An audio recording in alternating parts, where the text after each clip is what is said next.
नमस्कार, मी मनश्रीच लाईफमध्ये तुमचं मनापासून स्वागत करते. तर गावावरून जाऊन आल्यानंतर घरातली कामं बघू शकता तुम्ही किती सारी पडलेत. पसारा असाच पडला आहे घरात. कपडे जे मी धुवून रश्शीवर वाळत घालून गेलेली ते सुद्धा तसेच काढून ठेवलेले, ते सुद्धा घड्या करून ठेवायचे आहेत. इथं साईड बाय साईड माझा स्वयंपाक चालू आहे.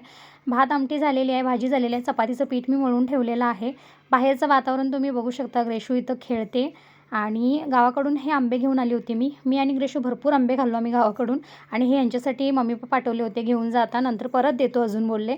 आणि आल्यानंतर पटकन मी पहिला मार्केटला जाऊन आली. येताना भाजी, त्याच्यानंतर कोथिंबीर, काकडी, कंच, कांदे, टोमॅटो हे सगळं मी घेऊन आली. ते आल्यावर फ्रीजमध्ये व्यवस्थित ठेवून दिलं आणि हा सगळा पसारा पण आवरला मी साईड बाय साईड. अचानक घरात पाहुणे आले.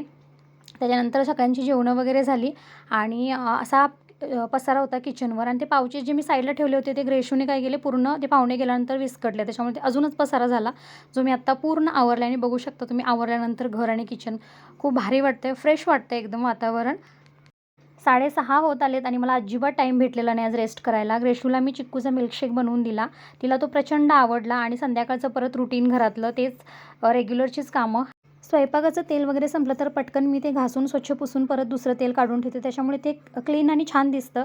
आणि अशा पद्धतीने संध्याकाळचा स्वयंपाक पण माझं चालू होतं. आता पालकची आमटी, चपाती, भात असं होतं जेवण रात्रीचं. तर ह्याच्याबद्दलचा पूर्ण व्हिडिओ माझ्या यूट्यूब चॅनलला आहे, तिथे जाऊन बघायला विसरू नका. हा व्हिडिओ एवढाच होता.